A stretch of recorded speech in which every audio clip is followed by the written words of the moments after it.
La piedra que desecharon los edificadores ha venido a ser la piedra angular. Obra del Señor es esto, es una maravilla a nuestros ojos. Salmos 118, 22 y 23. Bienvenidos al estudio, el libro de Salmos. Comentario de la lección de Escuela Sabática 2024. Primer trimestre. Lección 9. Bendito el que viene en el nombre del Señor. Bosquejo de la lección. Dale me gusta, suscríbete, comparte y déjanos tu comentario. Los salmos dan testimonio de la persona y el ministerio de Cristo. Casi todos los aspectos de su obra en el plan de salvación se ven en los salmos. De diversas maneras, la vida y la obra de Cristo están prefiguradas y predichas en ellos, a menudo con notable exactitud.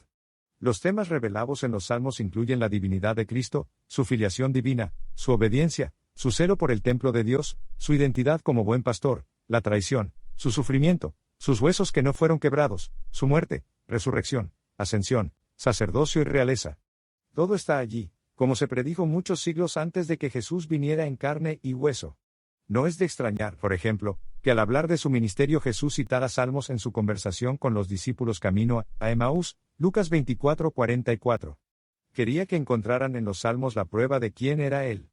Algunos de los salmos que tienen un cumplimiento tipológico en Cristo son Salmos 24, 45, 72 y 101, el Rey y Juez ideal, 88 y 102, oraciones del siervo sufriente de Dios.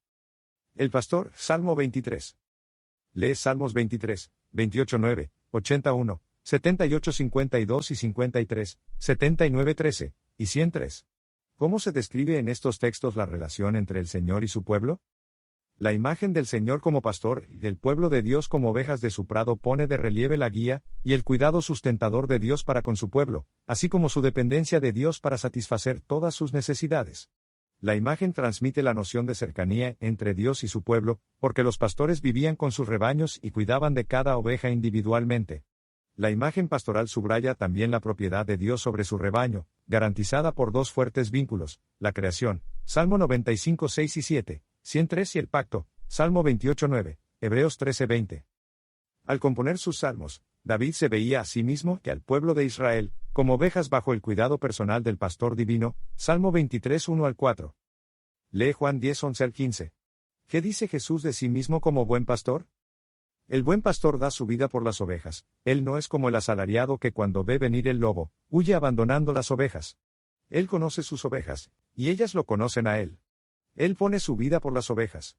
A veces como rebaño de Dios pasamos por diversas aflicciones, escasez, dolor, desánimo, abandono por parte de familiares, amigos o hermanos de la iglesia, que entendemos muchas veces como señal de descontento y abandono de Dios.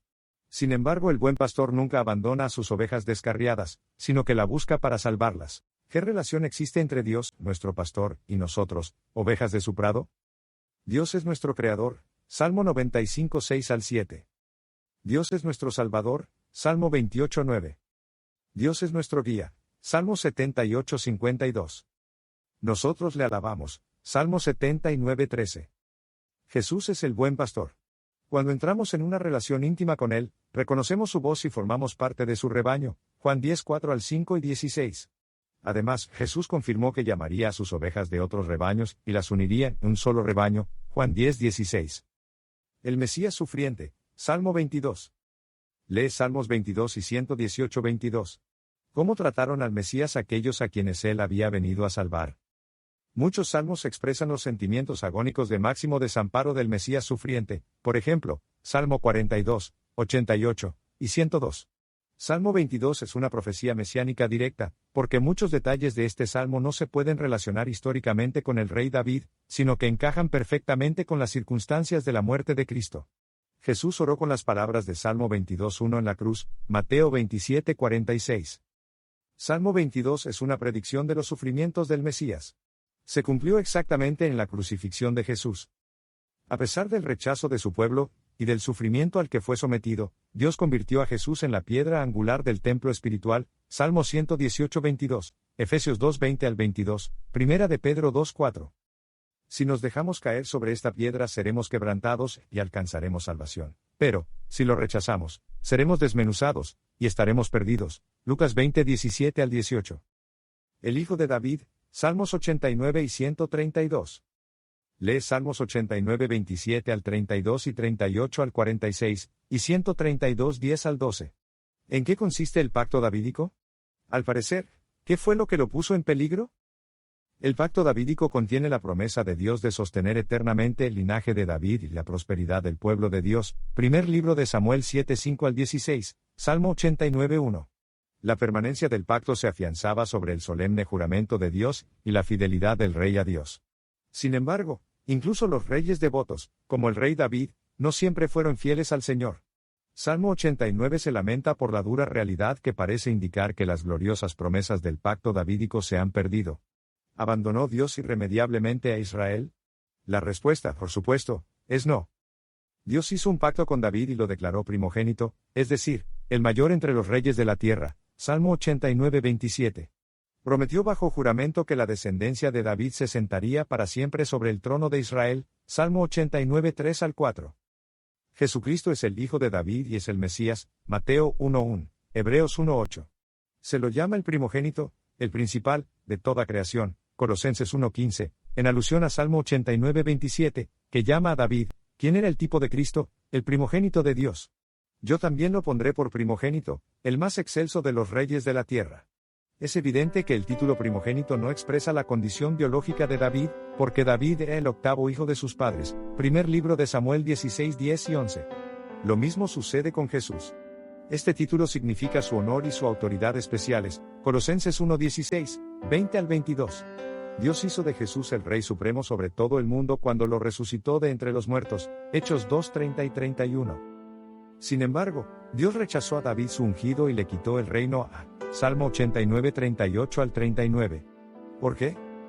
La parte humana del pacto fracasó. Salmo 132, 11 al 12. Sin embargo, Dios mantuvo su pacto. Salmo 89, 30 al 37. Jesús, el Hijo de David, el ungido, se ciñó para siempre la corona real. Salmo 132, 17 al 18. En resumen, aunque el componente humano del pacto fracasara, el pueblo podía descansar en la promesa de los propósitos inmutables de Dios mediante el Mesías, que encarna toda la justicia y la salvación de Israel y del mundo entero. Es decir, al final, Dios prevalecerá y su reino eterno se establecerá para siempre, pero únicamente gracias a Jesús, y no al pueblo de Dios. El Rey Eterno. Salmo 2. Lee Salmos 2, 110, 1 al 3, 89, 4 y 13 al 17, y 110, 1, 2, 5 y 6. ¿Qué nos enseñan estos textos acerca de Cristo como Rey? En la resurrección, Dios declaró a Jesús su Hijo engendrado. Salmo 2, 7, Hechos 13, 32 al 33. Esta expresión indica que Jesús asumía el pacto davídico y se convertía en Rey eterno. Salmo 2, 8 al 12. Satanás había deseado usurpar el trono, acusando a Jesús de ser un rey injusto. Pero, a partir de la resurrección, Jesús se sienta nuevamente en el trono de Dios. Salmo 110, 1. Una vez demostrada la falsedad de las acusaciones, Jesús es adorado en cielo y tierra, a la espera de la destrucción final del pecado y la rebelión. ¿Cómo es el reinado de Jesús? Es fuerte, quebranta con vara de hierro. Salmo 2:9, 89:13. Es justo y misericordioso a la vez. Salmo 89:14. Es protector para sus súbditos. Salmo 89:18. Su vara es un símbolo del juicio divino, que pone fin al dominio del mal y representa el reinado sin rival de Cristo. Apocalipsis 2:27 y 12:5. Incluso los reyes impíos tienen la oportunidad de arrepentirse y someterse al Mesías. Salmo 2:10 al 12. Una representación gráfica de la victoria final de Cristo se encuentra en la escena previa al advenimiento en Daniel 7, que muestra que, después de que se da el juicio en favor de los santos del Altísimo, Daniel 7:22, se establece su reino, cuyo reino es reino eterno. Daniel 7:27. Qué agradable es saber que, sí, al final, el bien triunfará sobre el mal, se hará justicia, y el dolor y el sufrimiento serán vencidos para siempre. ¿De qué manera debería consolarnos esta verdad ahora que, desde una perspectiva humana, en la que el mal parece prosperar? El sacerdote celestial. Salmo 110. Lee Salmo 110, 4 al 7. ¿En qué sentido es único el sacerdocio de Cristo, y qué gran esperanza podemos encontrar en el sacerdocio celestial de Cristo? Un juramento establece a Jesús como Rey, Salmo 132:11, y un juramento lo establece como sacerdote, Salmo 110:4. El juramento divino introduce un elemento novedoso en el pacto davídico, al declarar que el Mesías Rey es también sacerdote, Salmo 110:4. Los reyes de Israel nunca pudieron ejercer como sacerdotes levitas, Números 8:19, segundo libro de Crónicas 26:16 al 21. Cuando la escritura menciona a reyes o pueblos que ofrecen sacrificios, implica que ellos llevaban los sacrificios a los sacerdotes, quienes realmente los ofrecían. Salmo 110 distingue al Mesías rey de los demás reyes y sacerdotes de Israel. El sacerdocio eterno de Cristo deriva de Melquisedec, quien era a la vez rey de Salem, Jerusalén y sacerdote del Dios Altísimo, Génesis 14:18 al 20. Como miembro de la tribu de Judá, Jesús estaba excluido del sacerdocio.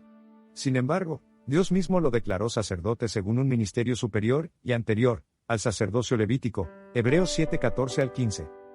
¿En qué aspectos es superior el sacerdocio de Jesús? Hebreos 7:21. Se basa en un juramento. Hebreos 9:24. Ejerce su ministerio en el santuario celestial. Hebreos 7:23 al 24. No está afectado por la muerte. Hebreos 7:25. Su intercesión y salvación es continua. Hebreos 7:26. Es perfecto y compasivo. Hebreos 6:20. Puede representarnos directamente ante el Padre. Gracias a nuestro sumo sacerdote podemos acercarnos confiadamente ante el trono de la gracia, para hallar gracia para el oportuno socorro. El juicio es a favor de los santos del Altísimo y luego del juicio, Dios establecerá su reino, y tú y yo podemos ser parte de ese reino, si oímos hoy su voz. Dios te bendiga.